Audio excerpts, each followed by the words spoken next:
नमस्कार दोस्तों। प्रस्तुत है जयशंकर प्रसाद की लिखी हुई कहानी बंजारा। धीरे धीरे रात खिसक चली। प्रभात के फूलों के तारे चुप पड़ना चाहते थे। विंध्य की शैलमाला में गिरिपथ पर एक झुंड बैलों का बोझ लादे आता था। साथ के बंजारे उनके गले की घंटियों के मधुर स्वर में अपने ग्राम गीतों का आलाप मिला रहे थे। शरद ऋतु की ठंड से भरा हुआ पवन उस दीर्घ पथ पर किसी को खोजता हुआ दौड़ रहा था। वे बंजारे थे। उसका काम था सरजुगा तक के जंगलों में जाकर व्यापार की वस्तु का विक्रय करना। प्रायः बरसात छोड़कर वे 8 महीने यही उद्यम करते हैं। उस परिचित पथ में चलते हुए वे अपने परिचित गीतों की कितनी ही बार उन पहाड़ी चट्टानों से टकरा चुके थे। उन गीतों में आशा, उपालभ, वेदना और स्मृतियों की कचोट, ठेस और उदासी भरी रहती। सबसे पीछे वाले युवक ने अभी अपने आलाप को आकाश में फैलाया था। उसके गीत का अर्थ था, मैं बार बार लाभ की आशा से लदने जाता हूँ, परंतु है उस जंगल की हरियाली में अपने यौवन को छिपाने वाली कोल कुमारी। तुम्हारी वस्तु बड़ी महंगी है। मेरी सब पूंजी भी उसको क्रय करने के लिए पर्याप्त नहीं। पूंजी बढ़ाने के लिए व्यापार करता हूँ। एक दिन धनी होकर आऊँगा, परंतु विश्वास है कि तब भी तुम्हारे सामने रंग ही रह जाऊँगा। आलाप लेकर वह जंगली वनस्पतियों की सुगंध में अपने को भूल गया। यौवन के उभार में नंदू अपरिचित सुखों की ओर जैसे अग्रसर हो गया था। सहसा बैलों की श्रेणी के अग्रभाग में हलचल मची। तड़ातड़ का शब्द, चिल्लाने और कूदने का उत्पात होने लगा। नंदू का सुख स्वप्न टूट गया। बाप रे डाका कहकर वह एक पहाड़ी की गहराई में उतरने लगा। सिर पड़ा, लुढ़कता हुआ नीचे चला, मूर्छित हो गया। हाकिम परगाना और इंजीनियर का पड़ाव अधिक दूर न था। डाका पड़ने वाला स्थान दूसरे ही दिन भीड़ से भर गया। गोरैत और सिपाहियों की दौड़ धूप चलने लगी। छोटी सी पहाड़ी के नीचे फूस की झोपड़ी में उषा किरणों का गुच्छ सुनहले फूल के सदृश झूलने लगा था। अपने दोनों हाथों पर झुकी हुई एक सांवली सी युवती उस आहत के पुरुष को मुख को एकटक देख रही थी। धीरे धीरे युवती के मुख पर मुस्कुराहट और पुरुष के मुख पर सचेष्टा के लक्षण दिखाई देने लगे। पुरुष ने आंखें खोल दी। युवती पास से धरा हुआ गर्म दूध उसके मुंह में डालने लगी और युवक पीने लगा। युवक की उतनी चोट नहीं थी जितना वह भय से आक्रांत था। वह दूध पीकर स्वस्थ हो चला था। उठने की चेष्टा करते हुए पूछा, मोनी तुम हो? हाँ, चुप रहो। अब मैं चंगा हो गया हूँ, कुछ डरने की बात नहीं। अभी युवक इतना ही कह पाया था कि एक कोल चौकीदार की क्रूर आंखें झोपड़ी में झांकने लगी। युवक ने उसे देखा। चौकीदार ने हंसकर कहा, वह मोनी, डाका भी डलवाती है और दया भी करती हो। बताओ तो कौन कौन थे साहब पूछ रहे हैं। मोनी की आंखें चढ़ गई। उसने दांत पीस कर कहा, तुम पाजी हो, जाओ मेरी झोपड़ी से निकल जाओ। हाँ, यह कह लो तो तुम्हारा मन रीझ गया है इस पर। यह तो कभी कभी तुम्हारा प्याज मेवा लेने आता था ना? चौकीदार ने कहा। घायल भागनी सी वह तरफ उठी। चौकीदार कुछ सहमा, परंतु वह पूरा कांया था। अपनी बात का रुख बदलकर परंतु वह पूरा कांया था। अपनी बात का रुख बदलकर वह युवक से कहने लगा, केव जी, तुम्हारा भी तो लूट गया है।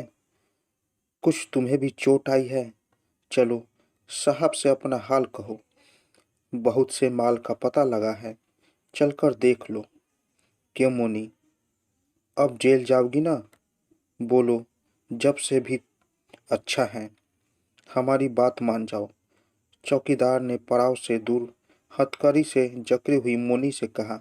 मोनी अपनी आंखों की स्याही संध्या की कालिमा में मिला रही थी। पैरों के उस झुरमुट में दूर हुआ बंजारा भी खड़ा था। एक बार मोनी ने उसकी ओर देखा, उसके होठ फड़क उठे। वह बोली, मैं किसी को नहीं जानती और नहीं जानती थी कि उपकार करने जाकर यह अपमान भोगना पड़ेगा। फिर जेल की भीषणता स्मरण करके वह दीनता से बोली, चौकीदार, मेरी झोपड़ी और सब पेड़ ले लो, मुझे बचा दो। चौकीदार हंस पड़ा, बोला, मुझे वह सब न चाहिए। बोलो, तुम मेरी बात मानोगी? वही। मोनी ने चिल्लाकर कहा, नहीं, कभी नहीं। नरपिशाच चौकीदार ने बेदर्द होकर कई थप्पड़ लगाए, पर मोनी न रोई न चिल्लाई। वह उठ हठी लड़के की तरह उस मारने वाले का मुंह देखती रही थी। हाकिम परगना एक अच्छे सिविलियन थे। वे कैंप से टहलने के लिए गए थे। नंदू ने न जाने उनसे हाथ जोड़ते हुए क्या कहा था।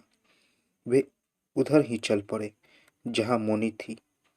सब बातें समझकर साहब ने मोनी की हथकड़ी खोलते हुए चौकीदार की पीठ पर 2-3 बेत जमाए और कहा, देख बदमाश, आज तो तुझे छोड़ता हूँ, फिर इस तरह का कोई काम किया तो तुझे चक्की पिसवाऊंगा।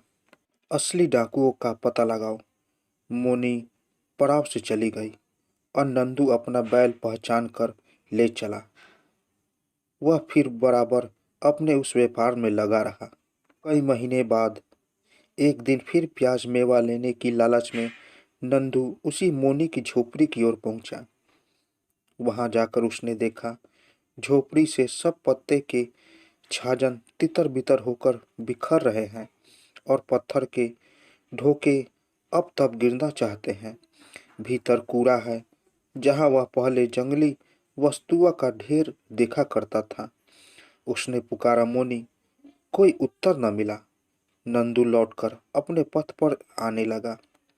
सामने देखा, पहाड़ी नदी के तट पर बैठी हुई मोनी को।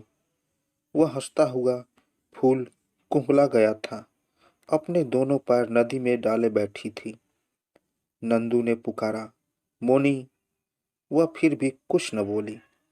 अब वह पास आ गया। मोनी ने देखा, एक बार उसके मुंह पर कुछ तरावट सी दौड़ गई। फिर सहसा कड़ी धूल निकल आने पर एक बौछार की गीली भूमि जैसे रूखी हो जाती है, वैसे ही उसके मुंह पर धूल उड़ने लगी। नंदू ने पूछा, मोनी, प्याज मेवा है? मोनी ने रूखेपन से कहा, अब मैं नहीं बटोरती नंदू, बेचने के लिए नहीं, इकट्ठा करती। नंदू ने पूछा, क्यों, अब क्या हो गया? जंगल में वही सब तो हम लोगों के भोजन के लिए है। उसे बेच दूंगी तो खाऊंगी क्या? और पहले क्या था? वह लोभ था, व्यापार करने की, धन बटोरने की इच्छा थी। अब वह इच्छा क्या हुई? अब मैं समझती हूँ कि सब लोग न तो व्यापार कर सकते हैं और न तो सब वस्तु बाजार में बेची जा सकती है। तो मैं लौट जाऊं? हाँ, लौट जाओ। जब तक ओस की बूंदे से ठंडी धूल तुम्हारे पैरों में लगे, उतने समय में अपना पथ समाप्त कर लो। लादना छोड़ दूंगा मोनी। ओहो, यह क्यों? मैं इस पहाड़ी पर निस्तब्ध प्रभाव में घंटियों के मधुर स्वर की आशा में अनमनी बैठी रहती हूँ। वह पहुँचने का बोझ उतारने के व्याकुल विश्राम का अनुभव करके सुखी रहती हूँ। मैं नहीं चाहती कि किसी को लादने के लिए मैं बोझ इकट्ठा करूं। नंदू। नंदू हताश था। वह अपने बैलों की खाली पीठ पर हाथ धरे चुपचाप अपने पथ पर चलने लगा। तो दोस्तों, कैसी लगी कहानी। अगर आप लोगों को कहानी अच्छी लगी हो तो मेरे चैनल को ज़रूर सब्सक्राइब करें और साथ साथ बेल आइकन को भी ज़रूर दबाएं ताकि मेरी कहानी सबसे पहले आप तक पहुंचे। तो दोस्तों, मिलते हैं एक नई कहानी के साथ एक नए वीडियो में। तब तक के लिए नमस्कार।